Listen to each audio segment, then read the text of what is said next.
नमस्कार science warriors, welcome welcome welcome to part 1 of chapter 5 towards green energy. आज हम उस अनोखे जादू को, उस सीक्रेट को डिकोड करने वाले हैं जो हमारी पूरी दुनिया को चला रहा है। सही समझे, हम बात कर रहे हैं इलेक्ट्रिकल एनर्जी की। तो तैयार हो जाइए, चलिए शुरू करते हैं। ओके, चलो सीधे पॉइंट पे आते हैं। एक सेकंड के लिए ना बस अपने आसपास देखो। ये जो पंखा चल रहा है, ये लाइट्स जो जल रही हैं, आपका फोन जो अभी भी चार्ज हो रहा होगा, ये सब एक इनविजिबल वर्कर की मेहरबानी है जिसे हम कहते हैं इलेक्ट्रिसिटी। हम इसे हर पल हर सेकंड यूज करते हैं। पर कभी सोचा है भाई आती कहां से? क्या ये स्विच बोर्ड के अंदर से ही पैदा हो जाती है? नहीं, इसे बड़े बड़े पावर प्लांट्स में बनाया जाता है। पर कैसे? आज हम इसी कैसे का जवाब ढूंढने निकले हैं। तो इस पूरी कहानी का हीरो कौन है?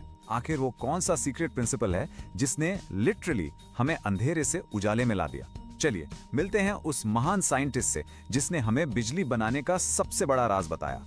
ये है माइकल फैराडे। इन्हें बहुत रिस्पेक्ट से फादर ऑफ इलेक्ट्रिसिटी जनरेशन भी कहा जाता है।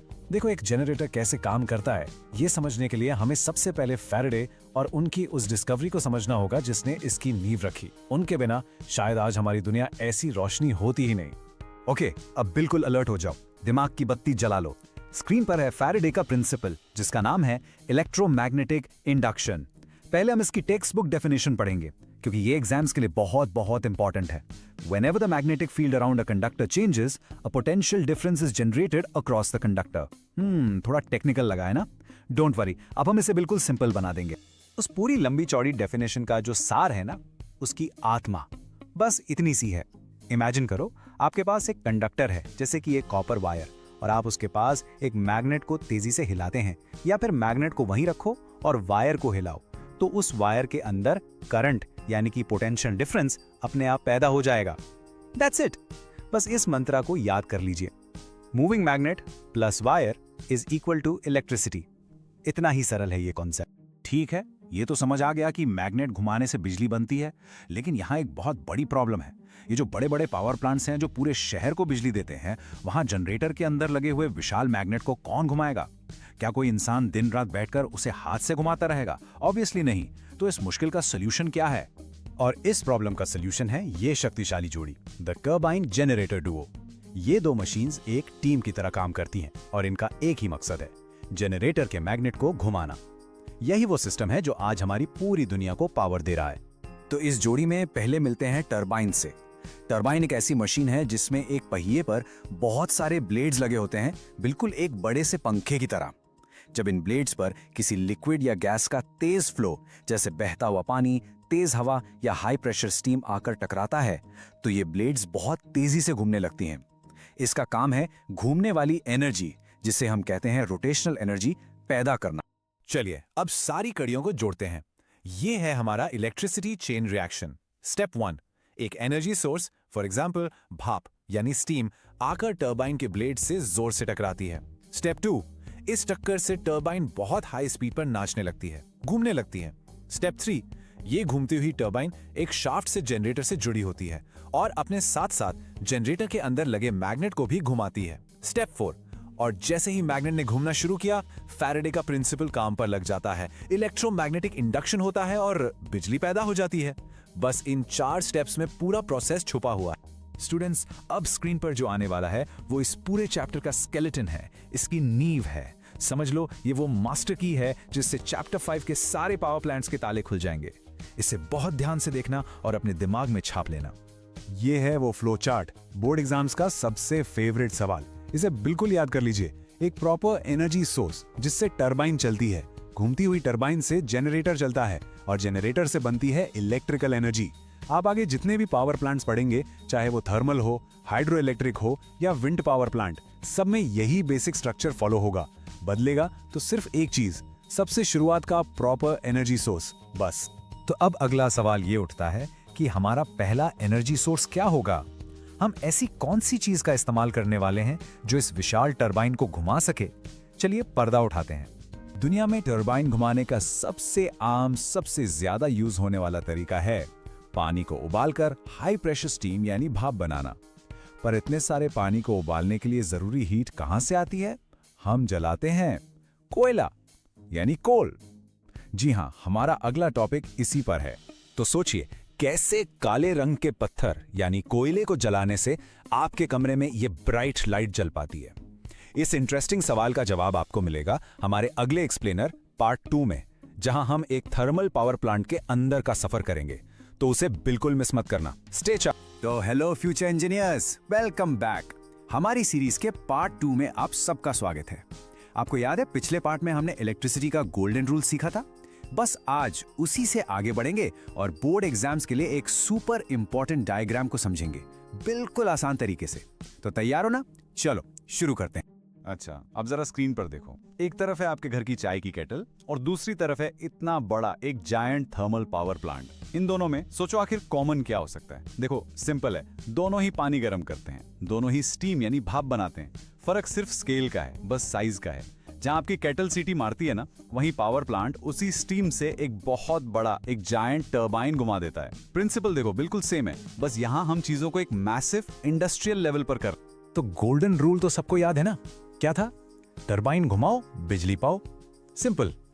लेकिन अब ये सोचो, वो टरबाइन कोई छोटा मोटा पंखा नहीं है, वो कई कई टन भारी होता है। उसको घुमाने के लिए हाथ का जोर थोड़ी चलेगा। नो वे। हमें चाहिए बहुत बहुत सारी आग, बहुत सारी हीट। और इतनी ज्यादा हीट के लिए हम किसका इस्तेमाल करते हैं? हाँ, बिल्कुल सही, कोयला यानी कोल। तो समझ गए? इसीलिए हम एक थर्मल पावर प्लांट को आसान भाषा में एक जायंट केटल भी कह सकते हैं। और आज हम इसी जायंट केटल के अंदर चलेंगे और देखेंगे कि आखिर इसके अंदर काम होता कैसे है। तो चलो अब टाइम है प्लांट के अंदर जाने का। अगर आपके पास टेक्स्ट बुक है तो फिगर 5.7 खोल लो। हम इस पूरे स्कीमेटिक डायग्राम को समझेंगे, लेकिन एक ट्विस्ट के साथ। हम ये इमेजिन करेंगे कि हम पानी की एक बूंद है और हम इस पूरे साइकिल से गुजरने वाले हैं, एक एक स्टेप को एक्सपीरियंस करते हुए। रेडी हो इस सफर के लिए? ओके, तो पानी की बूंद बनकर हमारा सबसे पहला स्टॉप है बॉयलर। इसको आग का समुंदर समझ लो। यहाँ पर ट्रक के ट्रक भरकर कोयला जलाया जाता है और जैसे ही कोयला जलता है, उसके अंदर जो केमिकल एनर्जी स्टोर होती है ना, वो बदल जाती है थर्मल एनर्जी में, मतलब बहुत सारी हीट में। और ये इतनी जबरदस्त हीट होती है कि ये पानी को उबालकर बहुत ही हाई प्रेशर स्टीम बना देती है। Super powerful steam. अब ये जो हाई प्रेशर स्टीम बनी है, ये शांत नहीं बैठती। इसमें बहुत सारी काइनेटिक एनर्जी है, यानी एनर्जी ऑफ मोशन। तो ये फुल स्पीड से आगे बढ़ती है और सीधा जाकर टकराती है टरबाइन के ब्लेड से। इमेजिन करो जैसे कोई तूफान एक बहुत बड़े से पंखे से टकरा रहा हो। क्या होगा? वही होता है यहाँ। इस पावरफुल स्टीम के फोर्स से वो विशाल टरबाइन बहुत ही तेजी से घूमने लगता है। और जैसा कि हमने पार्ट 1 में सीखा था, इस टरबाइन के साथ क्या जुड़ा होता है? एक जेनरेटर। तो ये घूमता हुआ टरबाइन जेनरेटर के अंदर एक बड़े से मैग्नेट को घुमाता है और जैसे ही वो मैग्नेट घूमता है, बूम, इलेक्ट्रिकल एनर्जी बन जाती है। ये है फैराडेज लॉ इन एक्शन। तो याद है ना गोल्डन रूल? टरबाइन घुमा और बिजली बनी। Mission accomplished. लेकिन रुको रुको, कहानी अभी खत्म नहीं हुई है। अब सोचो, जो स्टीम टरबाइन को घुमा चुकी है, उसका क्या? उसे ऐसे ही वेस्ट थोड़ी कर देंगे? बिल्कुल नहीं। वो यूज्ड स्टीम जाती है अगली मशीन में, जिसका नाम है कंडेंसर। वहां कूलिंग टावर से ठंडा पानी आता है, जो इस गर्म स्टीम को ठंडा करके वापस लिक्विड पानी में बदल देता है और फिर इस पानी को पंप करके वापस बॉयलर में भेज दिया जाता है, फिर से स्टीम बनने के लिए। और ये साइकिल बस ऐसे ही चलता रहता है, चलता रहता है। अच्छा, अब एक बहुत इंटरेस्टिंग बात बताता हूँ। आपने पावर प्लांट्स के पास ये बड़े बड़े अजीब से टावर जरूर देखे होंगे, है ना? जिनमें से हमेशा सफेद धुआं सा निकलता रहता है। तो सुनो दोस्तों, वो धुआं है ही नहीं, वो पोल्यूशन नहीं है, वो तो बस वाटर वेपर यानी भाप और गर्म हवा है। यही है कूलिंग टावर्स, और इनका काम बस सिस्टम की एक्स्ट्रा हीट को बाहर एटमॉस्फेयर में छोड़ना है, ताकि वो स्टीम ठंडी होकर वापस पानी बन सके। तो अगली बार देखो तो याद रखना, इट्स जस्ट स्टीम। चलो भाई, अब आते हैं इस टॉपिक के सबसे इंपॉर्टेंट हिस्से पर, खास करके आपके एग्जाम के पॉइंट ऑफ व्यू से। ये है एनर्जी का सफर, यानी एनर्जी ट्रांसफॉर्मेशन। अपनी टेक्स्ट बुक में फिगर 5.6 को मार्क कर लो। ये फ्लोचार्ट बोर्ड एग्जाम्स में इतनी बार पूछा जाता है ना कि इसको घोंट के पी जाना है, तो पूरा ध्यान यहाँ। तो इस एनर्जी के सफर की शुरुआत कहां से होती है? सोर्स क्या है? बिल्कुल सही, कोयला। और कोयले के अंदर कौन सी एनर्जी छुपी होती है, स्टोर होती है? जवाब है केमिकल एनर्जी। ये है हमारा स्टेप नंबर 1, हमारा स्टार्टिंग पॉइंट। ओके, अब आगे बढ़ते हैं। जब हम इस कोयले को बॉयलर में जलाते हैं तो क्या होता है? ये जो केमिकल एनर्जी है ये कन्वर्ट हो जाती है थर्मल एनर्जी में, यानी हीट में। आग से गर्मी तो निकलती है, सिंपल सी बात है। अब इस थर्मल एनर्जी का क्या होता है? इस गर्मी से पानी उबलता है और क्या बनती है? High pressure steam. और ये स्टीम बहुत तेजी से मूव करती है, इसमें मोशन होता है।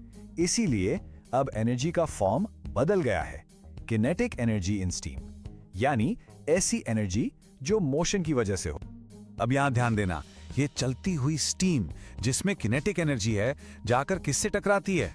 टरबाइन के ब्लेड से, और उन्हें घुमाती है। तो स्टीम की जो किनेटिक एनर्जी थी वो अब किस में ट्रांसफर हो गई?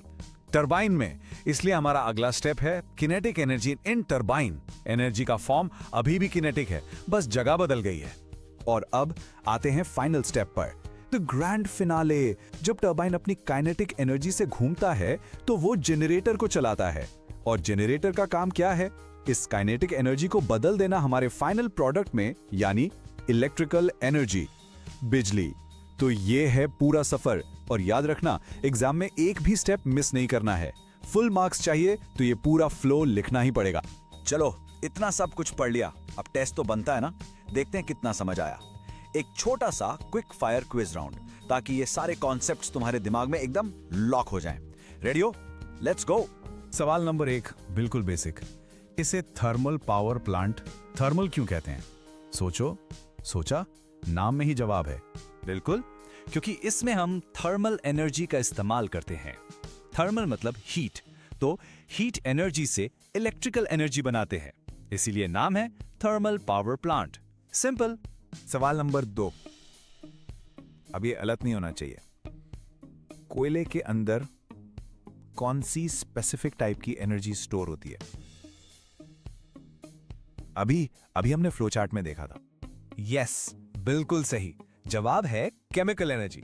ये वो पोटेंशियल एनर्जी है जो कोयला जलने पर रिलीज होती है। ब्रिलियंट। तो हमने यही तो पूरा समझ लिया कि कोयले से बिजली कैसे बनती है, और ये प्रोसेस काफी इफेक्टिव भी है, नो डाउट। लेकिन कहते हैं ना, हर सिक्के के दो पहलू होते हैं।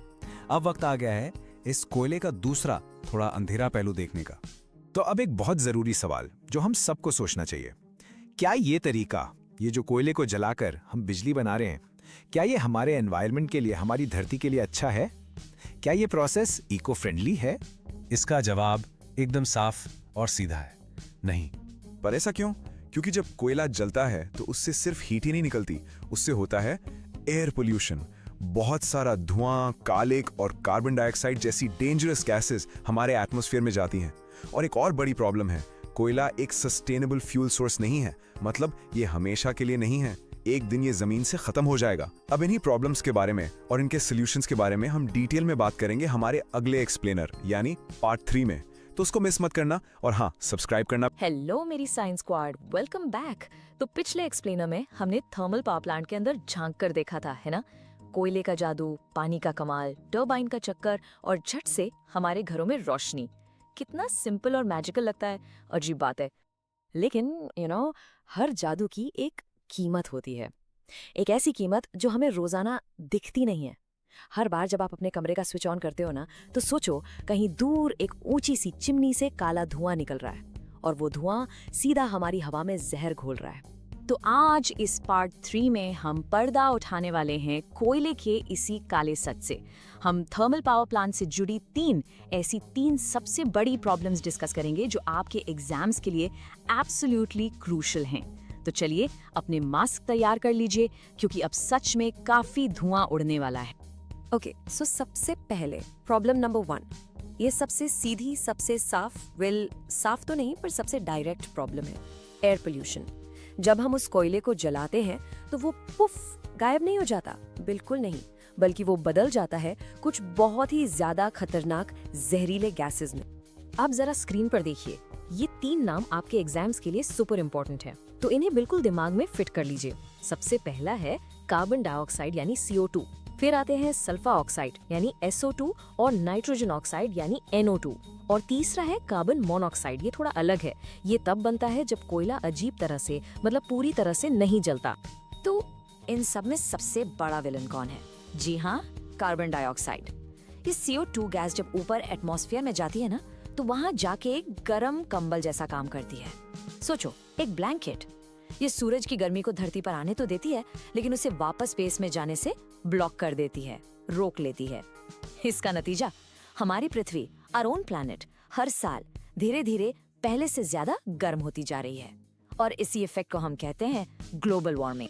और वो जो दूसरी गैसेस थी ना, SO2 और NO2, वो भी कोई कम शरीफ नहीं है। जब ये हवा में ऊपर जाती हैं तो बारिश के बादलों से मिल जाती हैं और एसिड रेन बनाती हैं, मतलब तेजाबी बारिश।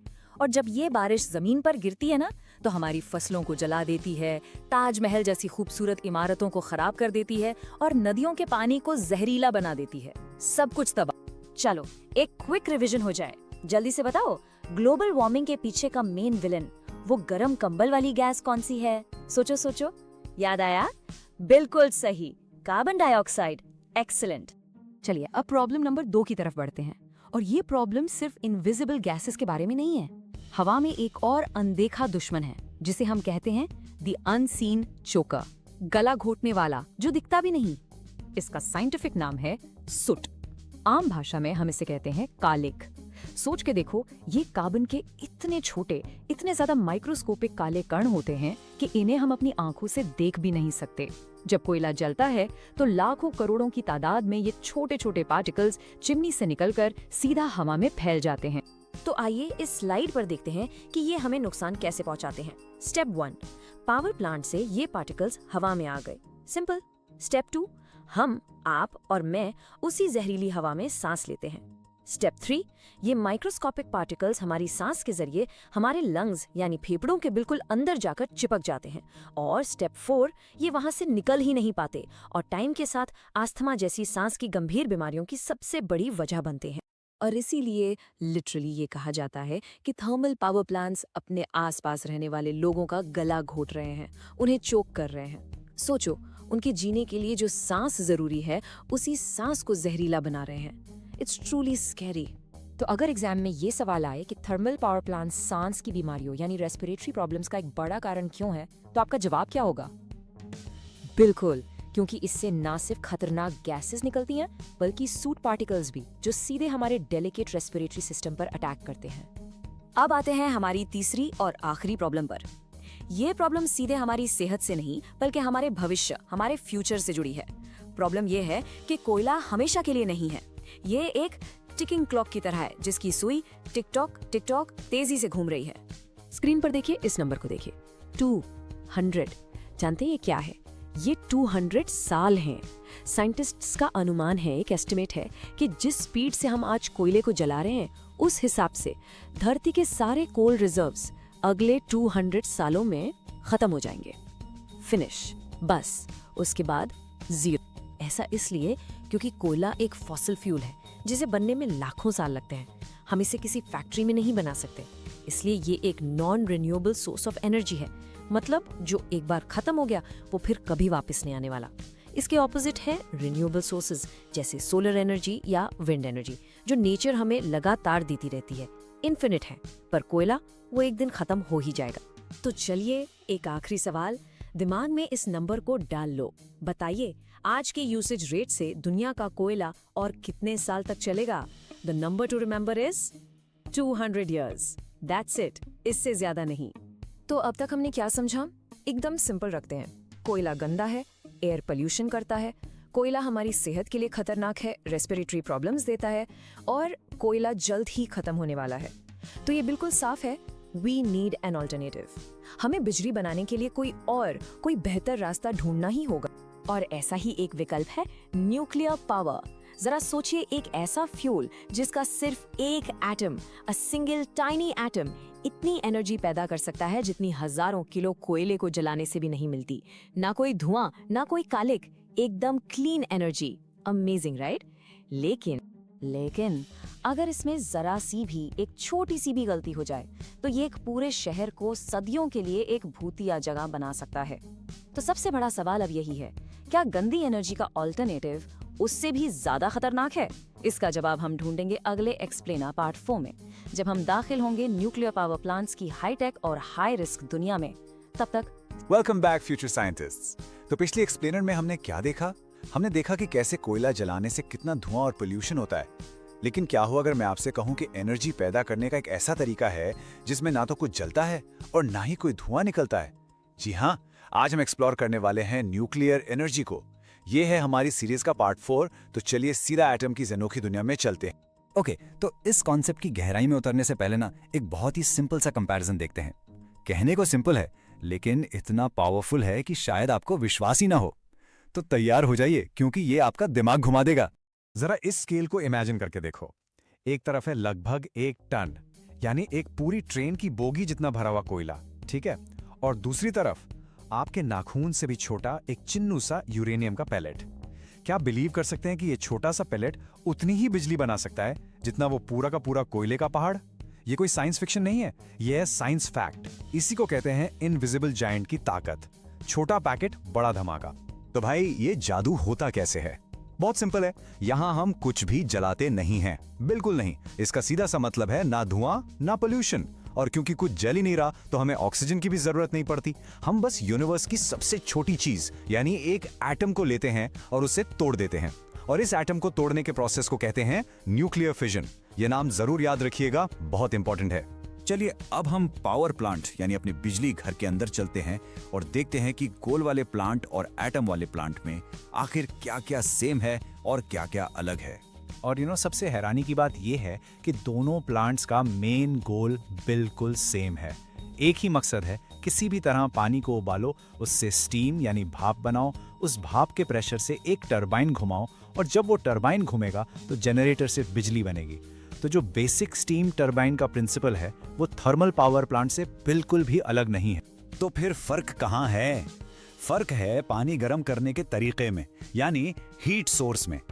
थर्मल प्लांट में हम गर्मी पैदा करने के लिए कोयला जलाते हैं, लेकिन न्यूक्लियर प्लांट में यहां हम कुछ जलाते नहीं बल्कि यूरेनियम को तोड़ते हैं। बस यही सबसे बड़ा डिफरेंस है। यूरेनियम कोल को रिप्लेस कर देता है। ओके, अब आते हैं इस पूरे प्रोसेस के दिल पर, उसका हार्ट। ये वो कॉन्सेप्ट है जिसे समझना सबसे जरूरी है। अब हम फिजन के साइंस को अच्छे से समझेंगे। रेडी हो जाओ फॉर अ डीप डाइव। तो ये न्यूक्लियर फिजन आखिर है क्या? देखो, ये वो प्रोसेस है जिसमें हम एक भारी एटम जैसे कि यूरेनियम के न्यूक्लियस यानी उसके केंद्र को तोड़ते हैं। सिंपल भाषा में कहें तो ये है न्यूक्लियस का बंटवारा। और जब ये बंटवारा होता है तो इतनी ज्यादा एनर्जी निकलती है जितनी आप सोच भी नहीं सकते। Massive energy. तो चलिए फिजन की रेसिपी को ना स्टेप बाय स्टेप समझते हैं। Step 1, trigger. हम एक स्लो न्यूट्रॉन लेते हैं और उससे एक यूरेनियम 235 एटम पर फायर करते हैं। Step 2, absorption. वो यूरेनियम न्यूक्लियस इस न्यूट्रॉन को अपने अंदर समा लेता है, एब्जॉर्ब कर लेता है और बन जाता है यूरेनियम 236, जो कि एकदम अनस्टेबल हो जाता है। Step 3, split. और क्योंकि ये नया एटम अनस्टेबल है, वो फौरन फट जाता है लिटरली और 2 छोटे एटम्स में टूट जाता है, बेरियम Ba और क्रिप्टॉन Kr। और आखिर में स्टेप 4, रिलीज। जब ये एटम टूटता है तो हमें मिलता है असली खजाना, बहुत सारी एनर्जी और साथ में 3 नए न्यूट्रॉन्स। ये नंबर 3, ये नंबर बहुत इंपॉर्टेंट है, इसे हल्के में मत लेना। ये जो 3 नए न्यूट्रॉन्स निकले हैं ना, यही अगले स्टेप की और इस पूरी कहानी की है। तो इन 3 न्यूट्रॉन्स का होता क्या है? यहीं से तो असली खेल शुरू होता है। ये 3 नए न्यूट्रॉन्स आगे जाकर 3 और यूरेनियम एटम्स को तोड़ते हैं और उन 3 एटम्स के टूटने से निकलते हैं 9 नए न्यूट्रॉन्स। वो 9 न्यूट्रॉन्स आगे जाकर 9 एटम्स को तोड़ते हैं। समझ रहे हो पैटर्न? 1 से 3, 3 से 9, 9 से 27। ये रिएक्शन अपने आप बढ़ती जाती है, रुकती नहीं।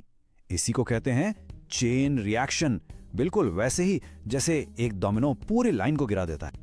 लेकिन एक सेकेंड, अगर ये रिएक्शन ऐसे बढ़ती जाती है तो ये तो बॉम्ब बन गया, राइट? नहीं, पावर प्लांट में इस चेन रिएक्शन को बहुत केयरफुली कंट्रोल किया जाता है ताकि एनर्जी धीरे धीरे और सेफली निकले। बॉम्ब में ये अनकंट्रोल्ड होता है, पावर प्लांट में कंट्रोल्ड। बस यही फर्क है। चलो आगे बढ़ते हैं। अब जो हम देखने वाले हैं ना, वो इस पूरे प्रोसेस का एक परफेक्ट समरी है। ये फ्लो चार्ट आपको दिखाएगा कि एनर्जी एक फॉर्म से दूसरे फॉर्म में कैसे बदलती है एक न्यूक्लियर पावर प्लांट के अंदर। देखो, सबसे पहले सारी एनर्जी यूरेनियम के एटम के अंदर न्यूक्लियर एनर्जी के फॉर्म में बंद है। जब फिजन होता है तो ये बदल जाती है थर्मल एनर्जी यानी हीट में। इस हीट से पानी उबलकर हाई प्रेशर स्टीम बनता है जिसमें होती है काइनेटिक एनर्जी। ये पावरफुल स्टीम जाकर टरबाइन के ब्लेड्स को तेजी से घुमाती है। तो अब एनर्जी ट्रांसफर हो गई टरबाइन की काइनेटिक एनर्जी में, और आखिर में जब टरबाइन घूमती है तो जनरेटर से बनती है हमारा फाइनल प्रोडक्ट इलेक्ट्रिकल एनर्जी। तो इस तरह एनर्जी एक रूप से दूसरे में बदलती रहती। तो काफी कुछ सीख लिया हमने, है ना? अब देखते हैं कितना याद रहा। एक छोटा सा क्विज हो जाए। रेडी हैं? Let's go. सवाल नंबर 1 बहुत आसान है। न्यूक्लियर पावर प्लांट में कौन सा फ्यूल इस्तेमाल होता है? जल्दी से सोचिए। और सही जवाब है यूरेनियम या फिर प्लूटोनियम। जिन्होंने सही सोचा, बहुत बढ़िया, वेल डन। सवाल नंबर 2, याद है फिजन की रेसिपी? जब यूरेनियम 235 टूटता है तो कौन से 2 नए एटम्स बनते हैं? Come on, you know this. और इसका जवाब है बैरियम Ba और क्रिप्टॉन Kr। ये याद रखना बहुत जरूरी है। और आखिरी सवाल जो सबसे टेक्निकल है, एक यूरेनियम 235 न्यूक्लियस के टूटने पर एग्जैक्टली कितनी एनर्जी निकलती है? याद है वो नंबर? और सही जवाब है 200 MeV यानी 200 मेगा इलेक्ट्रॉन वोल्ट्स। अब ये MeV सुनने में छोटा लगता है, ये एटॉमिक लेवल पर एनर्जी नापने की यूनिट है, लेकिन सोचो जब लाखों करोड़ों एटम एक साथ चेन रिएक्शन में टूटते हैं तो ये 200 MeV मिलकर एक विशाल, एक जायंट एनर्जी सोर्स बन जाते हैं। तो न्यूक्लियर एनर्जी सुनने में तो कमाल की लगती है ना? कोई धुआं नहीं, मैसिव पावर और इतना छोटा सा फ्यूल। लेकिन इसका एक बहुत ही डरावना, एक डार्क साइड भी है। तो सवाल ये उठता है, क्या ये पावर इसके रिस्क के लायक है?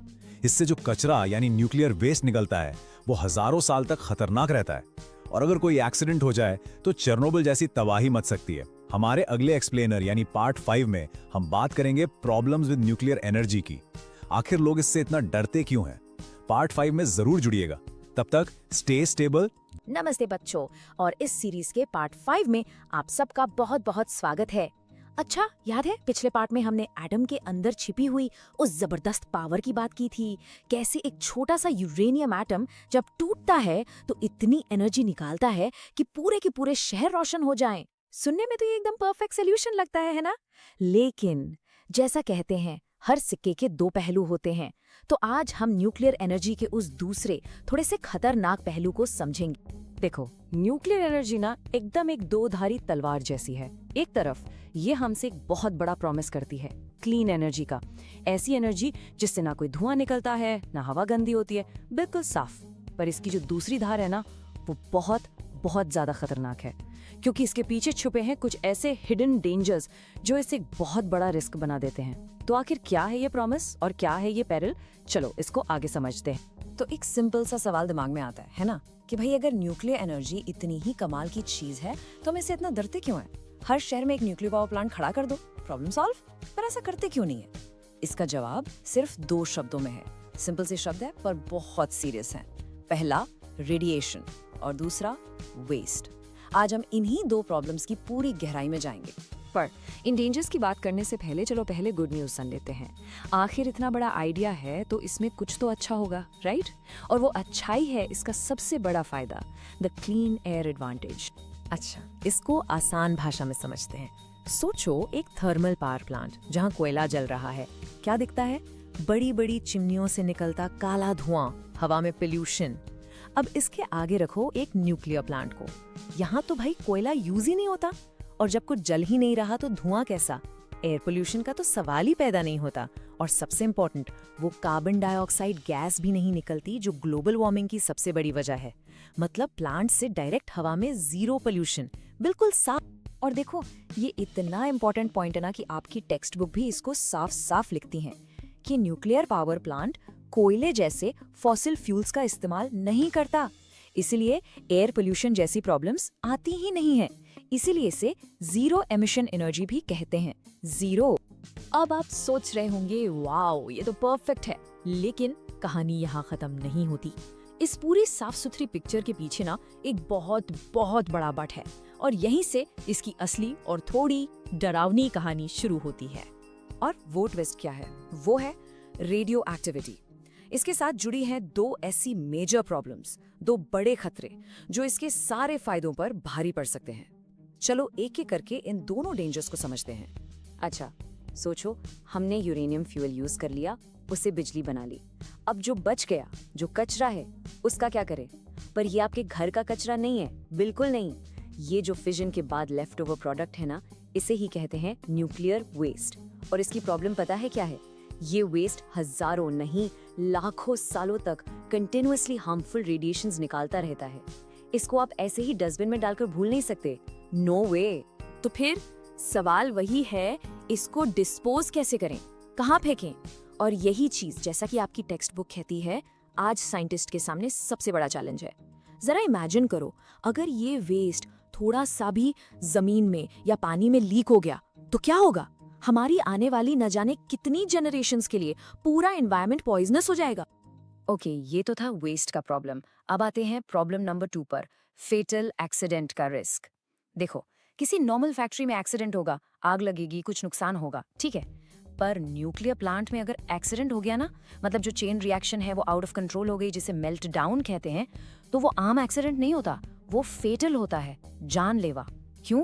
क्योंकि उससे निकलती हैं ऐसी इनविजिबल रेडिएशंस जो कैंसर जैसी बीमारियां दे सकती हैं और दूर दूर तक जमीन को बेकार बना सकती हैं। और इस बात को हल्के में मत लेना, आपकी टेक्स्ट बुक भी साफ कहती है कि एक एक्सीडेंट बहुत फेटल हो सकता है। और फेटल वर्ड यहाँ बहुत इंपॉर्टेंट है, क्योंकि इसका असली खतरा वो है जो दिखता नहीं है। ये वही इनविजिबल रेडिएशन है जो हवा के साथ फैल जाती है और हमारे बॉडी के अंदर घुसकर हमारे डीएनए तक को डैमेज कर सकती है। इतना सीरियस है ये। तो चलो इसको क्विकली समराइज करते हैं। न्यूक्लियर पावर की 2 सबसे बड़ी प्रॉब्लम्स क्या हैं? नंबर 1, न्यूक्लियर वेस्ट डिस्पोजल, हजारों साल तक चलने वाले रेडियो एक्टिव कचरे का क्या करें? और number 2, risk of a fatal accident, अगर गलती से भी कुछ गड़बड़ हो गई तो तबाही बहुत बड़ी हो सकती है। ओके, तो अब तक हमने इसके प्रोज और कॉन्स दोनों समझ लिए हैं। अब टाइम है एग्जाम कॉर्नर का। चलो देखते हैं इस टॉपिक से एग्जाम में कैसे क्वेश्चंस आते हैं। इससे रिवीजन भी हो जाएगा और आपको पता चल जाएगा कि आंसर कैसे लिखना है। चलो, फर्स्ट क्वेश्चन, न्यूक्लियर पावर का थर्मल पावर यानी कोयले से बनने वाली बिजली के ऊपर एक एडवांटेज बताइए। सोचो, क्या था वो सबसे बड़ा एडवांटेज? याद करो, हमने किस चीज से शुरुआत की थी? और इसका आंसर बिल्कुल सिंपल और क्लियर है, ये एयर पोल्यूशन नहीं करता, क्योंकि ये कोयले जैसे फॉसिल फ्यूल्स नहीं जलाता। बस इतना सा लिखना है, फुल मार्क्स, क्योंकि यही इसका सबसे बड़ा प्लस पॉइंट है। ओके, नेक्स्ट क्वेश्चन, और ये इस चैप्टर का सबसे इंपॉर्टेंट क्वेश्चन हो सकता है। न्यूक्लियर पावर प्लांट्स के साथ जुड़ी 2 सबसे बड़ी समस्याएं क्या हैं? अभी हमने डिस्कस किया, वो 2 मेजर प्रॉब्लम्स क्या थी? जल्दी से याद करो। इसका आंसर आपको 2 पॉइंट्स में लिखना है। Point number 1, nuclear waste disposal, simple लिख दो कि इसका वेस्ट रेडियो एक्टिव और डेंजरस होता है। और point number 2, risk of an accident, जिससे फेटल रेडिएशंस रिलीज हो सकती हैं। Perfect answer. तो आइए इस सब को जोड़ कर देखते हैं। कोयला डर्टी है, पोल्यूशन करता है। न्यूक्लियर पावरफुल है, पर बहुत बहुत रिस्की है। तो फिर हम करें तो क्या करें? कोई रास्ता है इनके बीच का? तो ये सवाल अब हम सबके सामने है। Coal is dirty, nuclear is risky. क्या कोई ऐसा फ्यूल है जो इन दोनों से बेहतर हो, जो क्लीनर भी हो और सेफर भी? वेल, इसका जवाब है हाँ, है, और उसे हम कहते हैं नेचुरल गैस। तो हमारे अगले एक्सप्लेनर में पार्ट 6 में हम इसके बारे में ही बात करेंगे। हम देखेंगे कि नेचुरल गैस इन दोनों के बीच का परफेक्ट सॉल्यूशन क्यों हो सकती है। तो अगले पार्ट के लिए जरूर जुड़िएगा। नमस्ते स्टूडेंट्स, हमारी एनर्जी सीरीज के पार्ट 6 में आप सबका स्वागत है। आज हम एक बहुत ही इंपॉर्टेंट सवाल पर बात करने वाले हैं। पावर की इस रेस में क्या कोई साफ सुथरा रास्ता है? हम एक ऐसे फ्यूल की जांच पड़ताल करेंगे जो शायद हमारी तलाश का जवाब हो। देखिए, अब तक हमने एनर्जी की दुनिया के 2 बड़े सोर्सेज देखे हैं। एक तरफ है कोयल पावर, यानी कोयले से बनने वाली बिजली, जिससे, जैसा कि हम सब जानते हैं, बहुत ज्यादा पोल्यूशन होता है। और दूसरी तरफ है न्यूक्लियर पावर, जिसके साथ हमेशा रेडियो एक्टिविटी का खतरा बना रहता है। तो ये तो साफ है कि इन दोनों में से कोई भी परफेक्ट सोल्यूशन नहीं है। तो सवाल ये उठता है, क्या कोई बीच का रास्ता है, कुछ ऐसा जो कोयले से तो साफ हो लेकिन उसमें न्यूक्लियर एनर्जी जैसे बड़े खतरे ना हो? चलिए पता लगाते हैं। और इसका जवाब शायद एक ऐसी चीज है जिसे आप रोज देखते हैं। जी हाँ, ये वही फ्यूल है जिसे हम में से कई लोग रोज खाना बनाने के लिए इस्तेमाल करते हैं, नेचुरल गैस। आज हम इन्हीं पावर प्लांट्स के अंदर जाकर देखेंगे कि ये काम कैसे करते हैं। चलिए अब इसके मैकेनिक्स में घुसते हैं। इस पावर प्लांट का जो दिल है, जो इसका मेन इंजन है, वो है गैस टरबाइन। और सबसे मजेदार बात क्या पता है? इसकी जो कोर टेक्नोलॉजी है ना, वो काफी हद तक एक जेट इंजन से मिलती जुलती है। चलो इसके पार्ट्स को तोड़कर समझते हैं कि ये काम कैसे करता है। देखो, ये प्रोसेस ही इसका सबसे इंपॉर्टेंट हिस्सा है, तो इस पर पूरा ध्यान देना। एग्जाम्स के लिए ये डायग्राम बहुत जरूरी है। इसके 3 मेन स्टेजेस हैं। पहला, कंप्रेसर। इसको एक बहुत बड़े पंप की तरह समझो, जो बाहर से हवा अंदर खींचकर उसे बहुत ज्यादा दबाता है, यानी स्क्वीज करता है। फिर उस हाई प्रेशर एयर को भेजा जाता है कंबशन चेंबर में। यहाँ उस हवा को नेचुरल गैस के साथ मिलाकर आग लगा दी जाती है। इससे एक बहुत पावरफुल कंट्रोल धमाका होता है, जिससे एकदम गर्म हाई प्रेशर गैस का ब्लास्ट निकलता है और आखिर में उस ब्लास्ट को सीधा टरबाइन पर छोड़ा जाता है। जब ये ब्लास्ट टरबाइन के ब्लेड से टकराता है तो उन्हें बहुत तेजी से घुमाता है। तो आसान शब्दों में, गैस टरबाइन एनर्जी को एक फॉर्म से दूसरे फॉर्म में बदलने की एक कमाल की मशीन है। ये उस तेजी से चलती हुई गर्म गैस की काइनेटिक एनर्जी को लेती है और उसे घूमती हुई टरबाइन की काइनेटिक एनर्जी में बदल देती है, और जैसे ही वो टरबाइन घूमने लगती है, वो एक जनरेटर से जुड़ी होती है और बस हमें मिल जाती है इलेक्ट्रिसिटी। तो यहाँ एक बहुत ही इंपॉर्टेंट फर्क है जो आपको हमेशा याद रखना है। यहाँ ना पानी उबाला जा रहा है और ना ही कोई स्टीम यानी भाप बन रही है। ये सीधे गर्म गैस से मिलने वाली पावर है। कोल प्लांट से ये सबसे बड़ा डिफरेंस है, क्योंकि वहां स्टीम बनाने का एक पूरा अलग स्टेप होता है। ओके, अब चलो एनर्जी के सफर को फॉलो करते हैं इस प्लांट के अंदर। ये समझना कि एनर्जी कैसे ट्रांसफॉर्म होती है पूरे सिस्टम को समझने के लिए बहुत जरूरी है। इसे स्टेप बाय स्टेप ट्रेस करते हैं। सब कुछ शुरू होता है केमिकल एनर्जी से, जो नेचुरल गैस के अंदर ही स्टोर रहती है। किसी भी फ्यूल की तरह इसके केमिकल बॉन्ड्स में पोटेंशियल एनर्जी छिपी हुई है। फिर जब उस गैस को कंबस्शन चेंबर में जलाया जाता है तो उसकी केमिकल एनर्जी बहुत तेजी से रिलीज होती है और वो फैलती हुई गैस की आगे बढ़ने वाली मूवमेंट में बदल जाती है। यह है हमारा दूसरा फॉर्म, काइनेटिक एनर्जी। अब उस तेजी से बहती हुई गैस की काइनेटिक एनर्जी सीधे टरबाइन के ब्लेड्स को ट्रांसफर हो जाती है। वो उन्हें घूमने पर मजबूर करती है, तो एनर्जी फिर से आगे बढ़ गई। हमारा तीसरा स्टेप है काइनेटिक एनर्जी, जो अब घूमती हुई टरबाइन में है। और आखिर में वो घूमती हुई टरबाइन जनरेटर को चलाती है, जो इस मैकेनिकल यानी काइनेटिक एनर्जी को उस फॉर्म में बदल देता है जिससे हम इस्तेमाल कर सकते हैं, यानी इलेक्ट्रिकल एनर्जी। अब आपने शायद एक इंटरेस्टिंग चीज नोटिस की होगी। हम सीधे केमिकल से किनेटिक एनर्जी पर कूद गए। बाकी पावर प्लांट्स जो हमने डिस्कस किए हैं, उनकी तरह यहाँ कोई अलग से थर्मल एनर्जी का स्टेप नहीं है। ऐसा इसलिए है क्योंकि गैस टरबाइन में गैस का गर्म होना और उसका तेजी से फैलना, मतलब उसकी मूवमेंट, ये सब एक ही धमाकेदार इवेंट में हो जाता है। तो अब आते हैं सबसे बड़े सवाल पर। हमने शुरू में इसे क्लीनर फ्यूल कहा था, लेकिन क्या ये सच में एनवायरनमेंट के लिए अच्छा है? क्या हम इसे ग्रीन एनर्जी कह सकते हैं? चलिए फैक्ट्स को देखते हैं। जब एनवायरनमेंट की बात आती है तो नेचुरल गैस की कहानी के 2 पहलू हैं। अच्छी खबर, ये आमतौर पर कोल प्लांट से ज्यादा एफिशिएंट होता है, और क्योंकि इसमें लगभग ना के बराबर सल्फर होता है, इससे वो हानिकारक ऑक्साइड्स नहीं बनते जो एसिड रेन का कारण बनते हैं।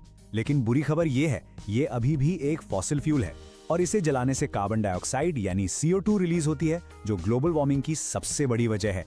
और एक और बड़ी चिंता है इसकी सप्लाई। नेचुरल गैस एक सीमित रिसोर्स है, मतलब ये हमेशा नहीं रहेगा। अभी के अनुमान बताते हैं कि हमारे पास दुनिया भर में इसका इतना ही रिजर्व है जो अगले 200 से 300 साल तक ही चलेगा। तो हाँ, ये कोल से क्लीनर जरूर है, लेकिन ये बिल्कुल भी एक ग्रीन या लंबे समय तक चलने वाला सस्टेनेबल सॉल्यूशन नहीं है। तो ये पावर प्लांट्स हमें एक्शन में कहाँ दिखते हैं? इंडिया में इनका स्केल और इंपॉर्टेंस समझने के लिए चलिए कुछ इंपॉर्टेंट लोकेशंस पर नजर डालते हैं। ये आपके एग्जाम्स में मैप बेस्ड क्वेश्चंस के लिए बहुत जरूरी है। इस टेबल में कुछ बड़े नाम हैं, जैसे महाराष्ट्र में आपके पास है अंजानवेल प्लांट, जिसकी कैपेसिटी काफी ज्यादा है। आंध्र प्रदेश एक बड़ा हब है, जहां समलकोट और कोंडापल्ली में 2 बड़ी फैसिलिटीज हैं, और दिल्ली में बावना प्लांट की कैपेसिटी 1500 मेगावाट्स है। जब आप इनको मैप पर देखते हैं तब समझ आता है कि नेचुरल गैस इंडिया के पावर ग्रिड के लिए कितना जरूरी है। इस टेबल को अपनी टेक्स्ट बुक से जरूर याद कर लें। और इसी के साथ फॉसिल फ्यूल्स पर हमारा सफर खत्म होता है। हमने देखा कि चाहे वो कोयले हों, नेचुरल गैस हो या न्यूक्लियर, ये सारे सोर्सेज या तो सीमित हैं या प्लैनेट के लिए हानिकारक हैं, या फिर दोनों ही हैं। अब वक्त आ गया है एनर्जी के एक नए चैप्टर की तरफ बढ़ने का, रिन्यूएबल्स का दौर। एक पल के लिए सोचिए, अब तक हमने जितने भी तरीके डिस्कस किए हैं बड़े स्केल पर पावर बनाने के, उन सब में कुछ ना कुछ जलाना पड़ता था। लेकिन क्या हो अगर हम बिना आग जलाए इलेक्ट्रिसिटी बना सकें, बिना किसी धुएं के? अपने अगले एक्सप्लेनर में हम हाइड्रो इलेक्ट्रिक एनर्जी की ताकत को एक्सप्लोर करेंगे, जहां इलेक्ट्रिसिटी सिर्फ बहते हुए पानी से बनती है। मिलते हैं आपसे पार्ट 7 में। तब तक हेलो मेरे ब्रिलियंट स्टूडेंट्स और वेलकम बैक। ये है चैप्टर 5 का पार्ट 7। अब तक हमने एनर्जी के लिए क्या कुछ नहीं किया। हमने कोयला जलाया, एटम्स को तोड़ा, गैस यूज की, और इन सब का एंड गोल तो एक ही था कि किसी तरह बस उस टरबाइन को घुमा दे। पर एक मिनट सोचो, व्हाट इफ हमें कुछ जलाना ही ना पड़े? व्हाट इफ हम एनर्जी के लिए सिर्फ ग्रेविटी का इस्तेमाल करें? जी हाँ, आज हम बात करने वाले हैं हाइड्रो इलेक्ट्रिक एनर्जी की, यानी पानी से बनने वाली बिजली। ये सबसे कॉमन रिन्यूएबल सोर्स है। ना कोई धुआं, ना कोई रेडिएशन, सिर्फ पानी की ताकत। लेकिन क्या ये इतना सिंपल है? क्या ये सोल्यूशन सच में परफेक्ट है? चलो आज इसकी पूरी सच्चाई जानते हैं। तो ये रहा आज का गेम प्लान। सबसे पहले हम पानी की असली पावर को समझेंगे, फिर इसके पीछे की फिजिक्स यानी पोटेंशियल से काइनेटिक एनर्जी का ट्रांसफॉर्मेशन। उसके बाद आएगा एग्जाम का superstar topic, the energy flow chart. फिर हम एक जोरदार डिबेट करेंगे कि ये ग्रीन है या मीन, और लास्ट में इंडिया के बड़े डैम्स पर एक छोटा सा क्विज। रेडी हो? Let's go. ओके, तो शुरू करते हैं हमारे पहले सेक्शन से, द पावर ऑफ वाटर। देखो, ऑन द सरफेस ये बिल्कुल क्लीन एंड ग्रीन लगती है ना? लेकिन इसके पीछे कुछ ऐसी बातें हैं जिनको जानना हमारे लिए बहुत बहुत जरूरी है। तो ये हाइड्रो इलेक्ट्रिक एनर्जी आखिर काम कैसे करती है? इसका बेसिक प्रिंसिपल यानी बुनियादी सिद्धांत बहुत सिंपल है। हम बस गिरते हुए या बहते हुए पानी की पावर का यूज करते हैं इलेक्ट्रिसिटी जनरेट करने के लिए। थर्मल पावर प्लांट की तरह धुआं नहीं, न्यूक्लियर प्लांट की तरह रेडिएशन का खतरा नहीं, बिल्कुल साफ सुथरी एनर्जी। चलो अब इसके साइंस को आराम से समझते हैं। सब लोग अपनी टेक्स्ट बुक का पेज 54 खोल लो। ये section exam point of view से सुपर इंपॉर्टेंट है। अब हम देखेंगे कि एक बड़े से डैम के अंदर पोटेंशियल एनर्जी आखिर काइनेटिक एनर्जी में कन्वर्ट कैसे होती है। ये पूरा प्रोसेस ना 4 सिंपल स्टेप्स में होता है। स्टेप 1 स्टोरेज, जहां हम डैम में ढेर सारा पानी जमा करते हैं। स्टेप 2 द ड्रॉप, जहां पानी को एक स्पेशल पाइप जिसे पेनस्टॉक कहते हैं उससे नीचे गिराया जाता है। स्टेप 3 द स्पिन, अब ये तेजी से गिरता हुआ पानी टरबाइन के ब्लेड्स को घुमाता है।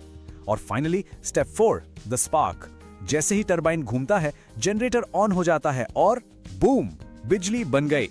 ओके, तो ये पोटेंशियल एनर्जी है क्या चीज? सोचो, डैम में जो पानी रुका हुआ है, ठहरा हुआ है, उसके अंदर एक छिपी हुई स्टोर्ड एनर्जी है, हाइट की वजह से। बस इसी को हम कहते हैं पोटेंशियल एनर्जी।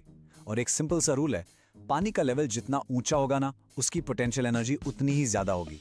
और फिर जैसे ही डैम के गेट्स खुलते हैं, वो रुका हुआ पानी तेजी से नीचे बहने लगता है। अब उसकी जो छिपी हुई पोटेंशियल एनर्जी थी, वो मोशन की एनर्जी में कन्वर्ट हो जाती है, और इसी एनर्जी ऑफ मोशन को हम कहते हैं काइनेटिक एनर्जी। Simple right? रुकी हुई एनर्जी अब चलती हुई एनर्जी बन गई, पोटेंशियल बन गया काइनेट। अब यहाँ एक बहुत ही इंटरेस्टिंग इंजीनियरिंग फैक्ट है। अपने टेक्स्ट बुक के फिगर 5.17 में देखो, पानी को ना तो एकदम ऊपर से छोड़ते हैं पॉइंट ए से, और ना ही एकदम नीचे से पॉइंट सी से। उसे हमेशा डैम के बीच से यानी पॉइंट बी से रिलीज किया जाता है। ऐसा क्यों? ताकि पानी को परफेक्ट प्रेशर और परफेक्ट स्पीड मिले, जिससे वो टरबाइन को पूरी ताकत से घुमा सके। Amazing engineering, right? चलो भाई, अब आ गए हैं उस टॉपिक पर जो बोर्ड एग्जामिनर्स का ऑल टाइम फेवरेट क्वेश्चन है। ये जो एनर्जी फ्लो चार्ट है, इसको अपने दिमाग में एकदम प्रिंट कर लो। पेज 55 पर दिया है।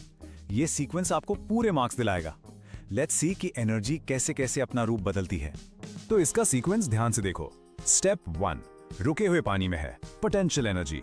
स्टेप 2 जब पानी बहना शुरू होता है तो वो बन जाती है किनेटिक एनर्जी। स्टेप 3 यही किनेटिक एनर्जी जब टरबाइन को घुमाती है तो एनर्जी अब टरबाइन में है, लेकिन अभी भी किनेटिक एनर्जी के फॉर्म में। और आखिरी स्टेप 4 घूमता हुआ टरबाइन जनरेटर को चलाता है और हमें फाइनली मिलती है हमारी इलेक्ट्रिकल एनर्जी।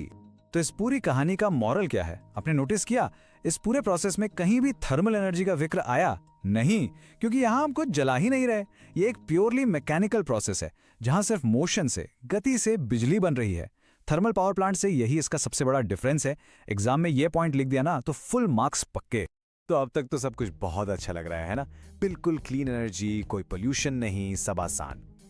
लेकिन अब पिक्चर का दूसरा साइड देखते हैं। अब आता है असली सवाल, क्या हाइड्रोइलेक्ट्रिक एनर्जी सच में इतनी ग्रीन है जितनी दिखती है, या इसका एक मीन यानी एक बुरा चेहरा भी है? चलो इस पर डिबेट करते हैं। तो स्क्रीन पर देखो, एक तरफ फायदे, दूसरी तरफ नुकसान। अच्छी बात है, कोई पोल्यूशन नहीं, पावर ऑन डिमांड है, मतलब जब बिजली चाहिए गेट खोलो, पावर मिल गई। और ये रिन्यूएबल है, बारिश होगी डैम फिर से भर जाएगा। लेकिन इसकी बुरी बातें बहुत सीरियस हैं। एक डैम बनाने के लिए बहुत बड़ा एरिया पानी में डूब जाता है, जिससे लाखों लोग बेघर हो जाते हैं। हजारों हेक्टेयर जंगल और खेती की जमीन हमेशा के लिए पानी के नीचे चली जाती है। और नदी में रहने वाली एक्वाटिक लाइफ जैसे मछलियां, उनका तो पूरा इकोसिस्टम ही तबाह हो जाता है। यही रीजन है कि हम डैम्स को लेकर इतना परेशान रहते हैं। पूरे के पूरे गांव, शहर पानी के नीचे आ जाते हैं। लोगों के घर, उनके खेत, उनकी यादें, सब कुछ छिन जाता है। और उन्हें कहीं और शिफ्ट करना, उनका रिहैबिलिटेशन एक बहुत बड़ा चैलेंज है। कीमती जंगल और उपजाऊ जमीन हमेशा के लिए खत्म हो जाती है। तो हम कह सकते हैं कि ये हवा के लिए तो इको फ्रेंडली है, पर जमीन और उस पर रहने वाले इंसानों के लिए काफी टफ है। चलो, बहुत हो गई फिजिक्स और सीरियस बातें।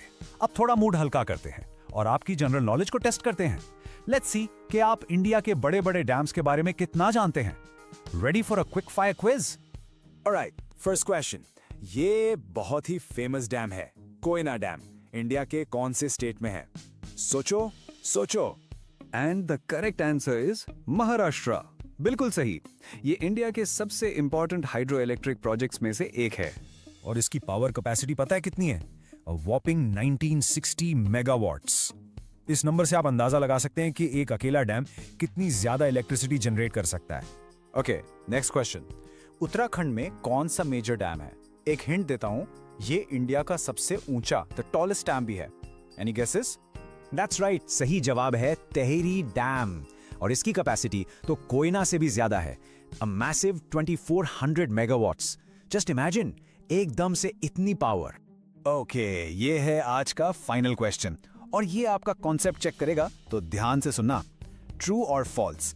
एक हाइड्रो इलेक्ट्रिक प्लांट में potential energy directly electrical energy में कन्वर्ट हो जाती है। And the answer is false. गलत है, याद रखो, डायरेक्ट कन्वर्जन नहीं होता। द करेक्ट सीक्वेंस जो हमने पढ़ा था उसको हमेशा याद रखना। पहले पोटेंशियल एनर्जी, फिर काइनेटिक एनर्जी पानी की, फिर वही काइनेटिक एनर्जी टरबाइन की, और आखिर में electrical energy. Awesome job everyone. तो आज हमने पानी की पावर को पूरी तरह से मास्टर कर लिया है। अब अगली बारी है हवा की। हम सबने विंड मिल्स यानी पवन चक्की तो देखी हैं, पर क्या आपने कभी सोचा है कि उन्हें घूमने के लिए हवा की मिनिमम स्पीड कितनी होनी चाहिए? इसका जवाब हम ढूंढेंगे अगले पार्ट में, पार्ट 8 में, जब हम पढ़ेंगे विंड एनर्जी के बारे में। नमस्कार दोस्तों, आज हम हवा की उस जबरदस्त ताकत को समझेंगे। चलिए डिकोड करते हैं कि कैसे ये बड़े बड़े जायंट स्ट्रक्चर्स हवा को उस इलेक्ट्रिसिटी में बदल देते हैं जो हमारी पूरी जिंदगी चलाती है। तो एक बहुत ही कॉमन सवाल से शुरू करते हैं। क्या एक मॉडर्न विंड टर्बाइन बस एक उल्टा चलता हुआ पंखा है? देखिए, सदियों से हमने हवा की ताकत इस्तेमाल की है, समुद्र में जहाज चलाने से लेकर चक्की में अनाज पीसने तक। लेकिन आज का फोकस है इलेक्ट्रिसिटी, और विंड एनर्जी पर हमारी सीरीज के इस पार्ट 8 में हम इसके पीछे की ब्रिलियंट इंजीनियरिंग को बिल्कुल आसान भाषा में समझेंगे। तो हमारा पहला सेक्शन, हवा से बिजली तक। देखने में ये प्रोसेस काफी सिंपल लग सकता है, पर उस टावर के ऊपर जो बॉक्स जैसा स्ट्रक्चर है ना, उसके अंदर कमाल की इंजीनियरिंग छिपी हुई है। और उस पूरी इंजीनियरिंग का असली हीरो है एक कंपोनेंट जिसका नाम है गियर बॉक्स। तो चलिए इस जायंट मशीन के अंदर झांकते हैं। हम इसके हर एक इंपॉर्टेंट पार्ट को, एक एक हिस्से को आराम से समझेंगे कि आखिर ये काम कैसे करता है। रेडी हैं? सबसे पहले इसका सबसे बेसिक प्रिंसिपल, एक विंड टर्बाइन का सिर्फ एक ही काम है, हवा की काइनेटिक एनर्जी, मतलब उसकी मूवमेंट, उसकी गति से पैदा हुई एनर्जी को इलेक्ट्रिकल एनर्जी में कन्वर्ट करना। ये और कुछ नहीं, बस फिजिक्स इन एक्शन है एक बहुत बड़े स्केल पर। अच्छा, अब देखते हैं कि ये एनर्जी का सफर स्टेप बाय स्टेप कैसे पूरा होता है। स्टेप 1, हवा इन स्पेशली डिजाइंड ब्लेड से टकराती है जिससे वो घूमने लगती हैं। सिंपल। स्टेप 2, ये घूमते हुए ब्लेड्स एक सेंट्रल शाफ्ट को घुमाते हैं, पर यहां एक छोटा सा ट्विस्ट है।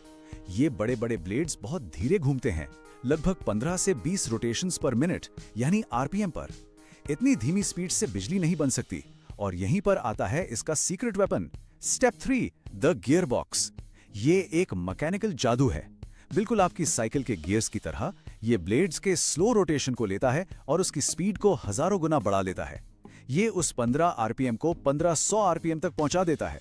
और आखिरी स्टेप, यही सुपर फास्ट रोटेशन जनरेटर को घुमाता है और बन गई इलेक्ट्रिसिटी। चलिए अब आगे बढ़ते हैं और एनर्जी के इस असली सफर को थोड़ा और गहराई से देखते हैं। पता है विंड पावर की सबसे खूबसूरत बात क्या है? इसके एनर्जी कन्वर्जन प्रोसेस की सिंप्लिसिटी और सफाई। ये देखिए, एक बहुत ही सिंपल 3 स्टेप प्रोसेस है। हवा की काइनेटिक एनर्जी ट्रांसफर होती है टर्बाइन की रोटेशनल काइनेटिक एनर्जी में, और फिर ये मैकेनिकल एनर्जी सीधे इलेक्ट्रिकल एनर्जी में कन्वर्ट हो जाती है। यहां ध्यान दीजिए कि क्या चीज नहीं हो रही है। कोई आग नहीं जल रही, यानी नो कंबस्टन। कोई केमिकल रिएक्शन नहीं है, कोई थर्मल स्टेज नहीं है। ये एक purely mechanical to electrical conversion है, जो इसे एनर्जी पैदा करने के सबसे साफ तरीकों में से एक बनाता है। तो हमने इसकी मैकेनिक्स तो समझ ली, पर अब आते हैं रियल वर्ल्ड साइड पर। ये टरबाइन्स आखिर कितने बड़े होते हैं और क्या इन्हें कहीं भी लगाया जा सकता है? यहाँ स्केल का फर्क देखिए, बहुत बड़ा है। एक छोटा सा घरेलू टरबाइन 2 किलोवाट कैपेसिटी का हो सकता है, पर दूसरी तरफ एक कमर्शियल विंड फार्म पर लगा हुआ जायंट टरबाइन 7 मेगावाट तक की कैपेसिटी रखता है, यानी 7000 किलोवाट।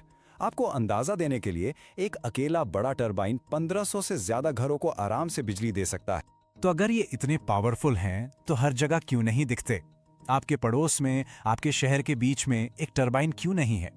इसका जवाब एक ही जरूरी फैक्टर में छुपा है, विंड वेलोसिटी, यानी हवा की रफ्तार। तो सबसे जरूरी बात यह है कि इन टरबाइन्स को आराम से काम करने के लिए एक कांस्टेंट तेज हवा की स्पीड चाहिए, और ऐसी हवा हर जगह नहीं मिलती है ना। इसके लिए सबसे अच्छी लोकेशंस हैं समुद्र के किनारे, यानी सी शोर्स, जहां हवा बिना किसी रुकावट के बहती है, या फिर बड़े बड़े खुले मैदान। और यही लिमिटेशन एक बड़ा कारण है कि विंड एनर्जी अपने इतने फायदों के बावजूद अभी तक दूसरे पावर सोर्सेस को पूरी तरह से रिप्लेस नहीं कर पाई है। ओके, आई थिंक हमने काफी कुछ कवर कर लिया है, तो अब वक्त है एक छोटे से टेस्ट का। चलिए कुछ की पॉइंट्स को जल्दी से रिकैप करते हैं एक क्विज के साथ, ताकि ये कॉन्सेप्ट्स बिल्कुल साफ हो जाएं। रेडी? पहला सवाल, गियरबॉक्स याद है? उसका प्राइमरी फंक्शन क्या है? इसका काम है to increase the rotations per unit time. ये स्लो ब्लेड मूवमेंट को जनरेटर के लिए जरूरी हाई स्पीड स्पिन में बदलता है। सवाल नंबर 2, ये सच है या झूठ? विंड एनर्जी से एयर पोल्यूशन होता है? ये बिल्कुल याद रखना जरूरी है कि विंड एनर्जी एक इनक्रेडिबली क्लीन सोर्स है, तो इसका जवाब है एब्सोल्युटली फॉल्स। और आखिरी सवाल, लोकेशन सब कुछ है। सबसे तेज और कांस्टेंट विंड वेलोसिटी आमतौर पर कहां मिलती है? बिल्कुल सही, सी शोर्स पर, जो उन्हें बड़े विंड फार्म्स के लिए सबसे आइडियल जगह बनाती है। बहुत बढ़िया, तो हमने हवा की ताकत को तो समझ लिया, लेकिन हमारे सोलर सिस्टम में एनर्जी का अल्टीमेट सोर्स क्या है? वेल, वो है हमारा सूरज। और यही मुझे आपसे एक आखिरी सोचने वाला सवाल पूछने पर मजबूर करता है। क्या हम सूरज की रोशनी को सीधे बिजली में बदल सकते हैं, बिना कुछ भी घुमाए, बिना किसी टरबाइन के? इसका जवाब है हाँ। और ये जादू कैसे होता है, ये हम जानेंगे हमारे अगले एक्सप्लेनर पार्ट 9 में, जहां हम सोलर एनर्जी और फोटोवोल्टाइक सेल्स की दुनिया में डीप डाइव करेंगे। तब तक के लिए नमस्ते साइंस स्क्वाड, और स्वागत है आपका चैप्टर 5 के पार्ट 9 में। आज हम एक बिल्कुल जादुई चीज के बारे में बात करने वाले हैं, सीधे धूप से बिजली बनाना। हाँ, हम सोलर सेल्स की दुनिया में गहराई से उतरेंगे, तो चलिए शुरू करते हैं। अच्छा, अभी तक हमने पावर जनरेशन के जितने भी तरीके देखे हैं, उनमें एक चीज कॉमन थी। सोचो, कोल से बिजली कैसे बनती है? हम कोल जलाकर पानी उबालते हैं, स्टीम बनाते हैं, और वो स्टीम आखिर में क्या करती है? हाँ, एक टरबाइन को घुमाती है। फिर हमने देखा हाइड्रो इलेक्ट्रिक पावर। वहां क्या था? ऊंचाई से गिरता हुआ पानी आखिर में आकर किस चीज को स्पिन करता है? बिल्कुल सही, एक टरबाइन को ही। ओह, विंड एनर्जी, वो बड़े बड़े विंड मिल्स के पंखे जब हवा से घूमते हैं, तो वो भी अंदर एक टरबाइन को ही चलाते हैं। तो पैटर्न देख रहा हो, हर जगह टरबाइन। तो सवाल ये उठता है, क्या कोई ऐसा तरीका हो सकता है जिसमें कोई मूविंग पार्ट हो ही ना? मतलब बिना किसी चीज को घुमाए, बिना शोर शराबे के, बिल्कुल साइलेंटली, सीधे धूप से इलेक्ट्रिसिटी? क्या ये पॉसिबल है? चलो आज इसी साइंस के जादू को समझते हैं। अब इस कमाल के प्रोसेस का एक साइंटिफिक नाम है द फोटोवोल्टाइक इफेक्ट। नाम थोड़ा हैवी लगता है ना, पर इसका मतलब बिल्कुल सिंपल है। धूप से सीधा बिजली, नो घुमना घुमाना, नो टर्बाइन। इसकी टेक्स्ट बुक डेफिनेशन, जैसा आप स्लाइड पर देख रहे हैं, कहती है the process of converting solar radiation energy directly into electrical energy. यहां पर जो डायरेक्टली वर्ड है ना, उसको स्टार मार्क कर लो, वही सबसे इंपॉर्टेंट है। इसका मतलब सूरज की रोशनी सीधे इलेक्ट्रिक करंट में बदल जाती है। ओके, अब आते हैं एग्जाम के फेवरेट पॉइंट्स पर। ये 3 बातें बिल्कुल दिमाग में बिठा लो। पहला, मटेरियल। ये जादू करने के लिए एक स्पेशल मटेरियल लगता है जिसे कहते हैं सेमीकंडक्टर, और सबसे कॉमन है सिलिकॉन। दूसरा, एनर्जी चेंज। सोलर एनर्जी सीधा इलेक्ट्रिकल में कन्वर्ट होती है। और तीसरा, सबसे जरूरी, इससे जो करंट बनता है वो हमेशा डायरेक्ट करंट यानी डीसी होता है, एसी नहीं।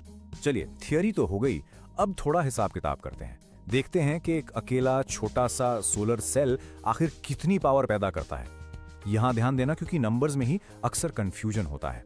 एक टिपिकल सिलिकॉन सोलर सेल का जो पोटेंशियल डिफरेंस या जिसे हम आम भाषा में वोल्टेज कहते हैं, वो सिर्फ और सिर्फ 0.5 वोल्ट्स होता है। हाँ, बहुत ही कम। लेकिन अगर हम करंट की बात करें तो 100 स्क्वायर सेंटीमीटर एरिया का एक सेल, मतलब लगभग आपके हाथ की हथेली जितना, वो करीब 3 एम्पियर्स का करंट दे सकता है, और ये काफी अच्छा खासा करंट है। और अब आता है इस टॉपिक का गोल्डन रूल। इसे हमेशा याद रखना। The potential difference available from a solar cell is independent of its area. इसका मतलब क्या हुआ? मतलब ये कि आप सेल का साइज कितना भी बड़ा कर दो, करंट तो बढ़ेगा, लेकिन वोल्टेज हमेशा 0.5 वोल्ट्स ही रहेगा। तो बड़ा cell, more current, but same voltage. Got it? तो यहां एक प्रैक्टिकल प्रॉब्लम आती है। यार, 0.5 वोल्ट्स इतना कम वोल्टेज है, इससे तो एक छोटा बल्ब भी ठीक से नहीं जलेगा। तो हम अपने बड़े बड़े अप्लायंसेस कैसे चलाएंगे? हमें पावर बढ़ाने का कोई ना कोई तरीका तो ढूंढना ही होगा। और इसका जवाब छुपा है टीम वर्क में। हम इन छोटे छोटे सेल्स को आपस में जोड़ते हैं, और इन्हें जोड़ने के 2 मेन तरीके हैं, सीरीज और पैरेलल। इस स्लाइड को ध्यान से देखो, ये डिफरेंस बिल्कुल क्लियर कर देगी। सीरीज कनेक्शन को आप एक रेलगाड़ी की तरह समझो, जहां सारे डिब्बे एक के पीछे एक जुड़े होते हैं। इसमें सभी सेल्स के वोल्टेजेस ऐड हो जाते हैं, लेकिन करंट वो पूरी ट्रेन में सेम रहता है। दूसरी तरफ है पैरेलल कनेक्शन। ये एक हाईवे जैसा है, जहां गाड़ियां अलग अलग लेन्स में साइड बाय साइड चलती हैं। इसमें सभी सेल्स के करंट्स ऐड हो जाते हैं, लेकिन वोल्टेज वो सबके लिए सेम रहता है। This is a brilliant way to remember it. और इसी सीरीज और पैरेलल कनेक्शन का इस्तेमाल करके हम एक पूरा सोलर पावर सिस्टम बनाते हैं। देखो, सबसे छोटी यूनिट है एक सेल। बहुत सारे सेल्स को मिलाकर बनता है एक मॉड्यूल या पैनल। फिर कई पैनल्स को सीरीज में जोड़कर बनाई जाती है एक स्ट्रिंग। और आखिर में ऐसी बहुत सारी स्ट्रिंग्स को पैरेलल में जोड़कर बनता है एक विशाल अरे। अब जब हमने इतनी थियरी समझ ली है, तो चलिए इस नॉलेज को एक प्रॉब्लम सॉल्व करके टेस्ट करते हैं। इससे सारे कॉन्सेप्ट्स बिल्कुल क्रिस्टल क्लियर हो जाएंगे। रेडी? सवाल बहुत सिंपल है। मान लीजिए हमने 36 सोलर सेल्स को सीरीज में जोड़ा है, तो टोटल पोटेंशियल डिफरेंस यानी वोल्टेज और टोटल करंट कितना होगा? आप ही मेरे साथ साथ सॉल्व करने की कोशिश कीजिए। ओके, स्टेप 1 है टोटल वोल्टेज निकालना। अब याद करो, कनेक्शन कौन सा है? सीरीज। और सीरीज का रूल क्या था? Voltage is add up. तो हम क्या करेंगे, एक सेल के वोल्टेज यानी 0.5 वोल्ट्स को 36 से मल्टीप्लाई कर देंगे, और हमारा जवाब आएगा 18 वोल्ट्स। देखा, 0.5 से सीधे 18 वोल्ट्स। अब आते हैं स्टेप 2 पर, यानी टोटल करंट। फिर से याद करो, सीरीज कनेक्शन में करंट का क्या होता है? वो सेम रहता है, ऐड नहीं होता। इसलिए अगर एक सेल 3 एम्पियर्स दे रहा है, तो 36 सेल्स सीरीज में मिलकर भी 3 एम्पियर्स ही देंगे। So the final answer is 18 volts and 3 amperes. Simple, right? वैसे एक और छोटा मगर इंपॉर्टेंट पॉइंट है एफिशिएंसी का। कोई भी सोलर सेल सूरज की 100% एनर्जी को इलेक्ट्रिसिटी में नहीं बदल सकता। एक अच्छा कमर्शियल सोलर सेल भी लगभग 15% ही एफिशिएंट होता है। इसका मतलब 100 यूनिट सोलर एनर्जी से वो सिर्फ 15 यूनिट इलेक्ट्रिसिटी ही बना पाएगा। तो ठीक है, हमने 30-36 सेल्स जोड़कर 18 वोल्ट्स और 3 एम्पियर्स की पावर बना ली। बहुत अच्छा। लेकिन क्या अब हम इस पावर को अपने घरों में यूज कर सकते हैं? रुको, एक आखिरी स्टेप अभी भी बाकी है। देखो, प्रॉब्लम यह है कि सोलर पैनल्स बनाते हैं डीसी यानी डायरेक्ट करंट, जबकि हमारे घर के ज्यादातर अप्लायंसेस, टीवी, फ्रिज, फैंस ये सब चलते हैं एसी पर यानी ऑल्टरनेटिंग करंट पर। तो ये तो डीसी और एसी का मिसमैच हो गया। इस डीसी एसी के मिसमैच को सॉल्व करने के लिए हम एक डिवाइस का यूज करते हैं जिसका नाम है इन्वर्टर। आप सबने ये नाम जरूर सुना होगा। इन्वर्टर का काम बहुत सीधा सा है। ये सोलर पैनल से आने वाली डीसी इलेक्ट्रिसिटी को हमारे घरों में यूज होने वाली एसी इलेक्ट्रिसिटी में कन्वर्ट कर देता है। सिंपल। तो आज हमने समझा कि फोटोवोल्टेइक इफेक्ट से धूप से सीधा बिजली कैसे बनती है। लेकिन यहाँ एक इंटरेस्टिंग सवाल उठता है, क्या हम सूरज की गर्मी का इस्तेमाल करके पानी उबाल सकते हैं और फिर उस स्टीम से एक टरबाइन घुमा सकते हैं, बिल्कुल वैसे ही जैसे एक कोल पावर प्लांट में होता है? इस सवाल का जवाब हम एक्सप्लोर करेंगे इस चैप्टर के आखिरी फाइनल पार्ट में। मिलते हैं अगले। नमस्ते साइंस स्क्वाड और द एक्सप्लेनर में आपका स्वागत है। तो फाइनली हम आ गए हैं चैप्टर 5 टुवर्ड्स ग्रीन एनर्जी के बिल्कुल आखिरी हिस्से पर। हाँ, पार्ट 10। काफी लंबा सफर था, राइट? और आज का टॉपिक बहुत ही इंटरेस्टिंग है। तो चलो इस चैप्टर को एकदम स्टाइल में एक धमाकेदार फिनिश देते हैं। ओके, आपसे एक सवाल है। बचपन में याद है वो मैग्नीफाइंग ग्लास से कागज जलाने वाला एक्सपेरिमेंट? सबने किया होगा। सूरज की सारी रेस को बस एक छोटे से डॉट पर लाते थे और फूफ, आग लग जाती थी। अब सोचो क्या हो अगर हम इसी सिंपल सी ट्रिक को, इसी हीट को एक बहुत बड़े स्केल पर, एक मैसिव स्केल पर यूज करें, इतने बड़े कि एक पूरे शहर को पावर मिल जाए। कैसा लगा? थोड़ा क्रेजी लगता है ना? चलो पता कर। तो चलो इस कॉन्सेप्ट की गहराई में जाते हैं। देखो, पिछले एक्सप्लेनर में हमने सोलर फोटोवोल्टेइक सेल्स की बात की थी, याद है ना? वो सिलिकॉन वाले पैनल्स जो सूरज की लाइट को, फोटॉन्स को सीधा इलेक्ट्रिसिटी में कन्वर्ट कर देते थे, एकदम डायरेक्ट। लेकिन आज हमारी अप्रोच बिल्कुल अलग है। आज हम लाइट की बात नहीं कर रहे, आज हम बात कर रहे हैं सूरज की गर्मी की, उसकी हीट की, उसकी थर्मल एनर्जी की। और दोस्तों, यही है सबसे बड़ा, सबसे इंपॉर्टेंट डिफरेंस जो आपको समझना है। लाइट नहीं, हीट। तो सवाल ये है, ये काम करता कैसे है? सूरज की गर्मी से बिजली बनेगी कैसे भाई? ये जो आप देख रहे हो ना, ये इंजीनियरिंग का एक कमाल का नमूना है, एकदम मास्टरपीस। यहां कोई सीधा साधा डायरेक्ट कन्वर्जन नहीं हो रहा, नहीं, यहां एक पूरा सिस्टम है जो काम करता है। और अगर आपने ये सिस्टम समझ लिया ना, तो I promise you, solar thermal plant का कॉन्सेप्ट एकदम क्रिस्टल क्लियर हो जाएगा। ओके, चलो इसको तोड़ते हैं स्टेप बाय स्टेप, बिल्कुल आराम से। Step number 1, reflectors. अब ये कोई आपके घर के आईने नहीं है। इमेजिन करो, हजारों लाखों कर्व्ड मिरर्स सब कंप्यूटर से कंट्रोल हो रहे हैं और सब के सब सूरज की सारी रोशनी को बस एक जगह, एक पॉइंट पर फोकस कर रहे हैं। वाओ। फिर आता है स्टेप नंबर 2, एब्जॉर्बर। अब जिस पॉइंट पर सारी लाइट फोकस हो रही है ना, वहां से एक पाइप गुजर रहा है। इस पाइप के अंदर या तो पानी है या कोई स्पेशल लिक्विड, और ये पाइप सारी गर्मी को, सारी गर्मी को अब्सॉर्ब कर लेता है। अंदर का पानी उबलने लगता है, जिससे हम आते हैं स्टेप नंबर 3 पर, स्टीम। जब पानी इतनी ज्यादा गर्मी से उबलेगा तो क्या होगा? भाप बनेगी, हाई प्रेशर स्टीम, बहुत पावरफुल। और अब स्टेप नंबर 4, मुझे लगता है आप लोग गेस कर चुके हो, वही हमारा पुराना दोस्त द टर्बाइन। ये हाई प्रेशर स्टीम टर्बाइन के ब्लेड्स को जोर से घुमाती है और टर्बाइन जनरेटर को चलाता है और बस बन गई इलेक्ट्रिसिटी। तो समझे आप, सबसे इंपॉर्टेंट बात यही है, टरबाइन को घुमाने का फिजिक्स वो बिल्कुल सेम है जो हमने चैप्टर के शुरू में थर्मल पावर प्लांट में पढ़ा था, सेम टू सेम। फर्क क्या है? हमने बस आग का सोर्स बदल दिया है। वहां हम कोयला जलाकर पानी गर्म कर रहे थे, यहाँ हमने हजारों आयनों से सूरज की रोशनी को फोकस करके पानी गर्म कर दिया। It's that simple. कोल की आग की जगह सूरज का आईना। कितना ब्रिलियंट आइडिया है, right? The genius really, isn't it simplicity? Alright, अब थोड़ा फोकस बढ़ाते हैं। Time for some serious exam talk. Energy conversions. ये है सोलर थर्मल का energy flow chart. I want you to look at this very very carefully. अपने notes में इसको बना लो, स्टार मार्क कर लो, क्योंकि ये फोटोवोल्टाइक वाले फ्लो चार्ट से एकदम अलग है और एग्जाम्स में इन दोनों के बीच का डिफरेंस 100% पूछा जाता है। तो चलो इस एनर्जी के सफर को ट्रेस करते हैं। तो सफर शुरू होता है कॉन्सेंट्रेटर्स से। ये क्या है? ये वही सारे मिरर्स हैं जिनका काम है सनलाइट को, यानी लाइट एनर्जी को कलेक्ट करना और एक जगह पर इकट्ठा करना, यानी कॉन्सेंट्रेट करना। Simple. Step 1, concentrate light energy. Concentrators के बाद आते हैं अब्सॉर्बर्स। इनका काम है उस कॉन्सेंट्रेटेड लाइट को अब्सॉर्ब करना। और यहां होता है हमारा पहला बड़ा एनर्जी कन्वर्जन। जो लाइट एनर्जी थी वो अब बदल जाती है हीट एनर्जी में, थर्मल एनर्जी में। पाइप गरम, पानी गरम, light becomes heat. Next up, इस हीट एनर्जी से क्या बनती है? स्टीम, भाप। और वो भाप क्या करती है? वो स्टीम टर्बाइन को घुमाती है। तो ये हुआ हमारा सेकंड कन्वर्जन। हीट एनर्जी अब कन्वर्ट हो रही है एक घूमती हुई चीज में, यानी काइनेटिक एनर्जी में, और you can say mechanical energy, क्योंकि टर्बाइन अब घूम रहा है। और जब टर्बाइन घूमता है तो उससे जुड़ा हुआ इलेक्ट्रिक जनरेटर भी काम शुरू कर देता है। और जनरेटर का काम तो हम सब जानते हैं, राइट? इस मैकेनिकल एनर्जी को, इस घूमने वाली एनर्जी को सीधा कन्वर्ट कर देता है इलेक्ट्रिकल एनर्जी में। और ये है हमारा फाइनल और सबसे इंपॉर्टेंट कन्वर्जन। और फाइनली हमें मिल जाती है हमारी इलेक्ट्रिकल एनर्जी। तो देखा आपने? Let's compare. फोटोवोल्टेइक में क्या था? लाइट एनर्जी सीधा इलेक्ट्रिकल एनर्जी, एक स्टेप, बूम, डन। पर यहां सोलर थर्मल में प्रोसेस क्या है?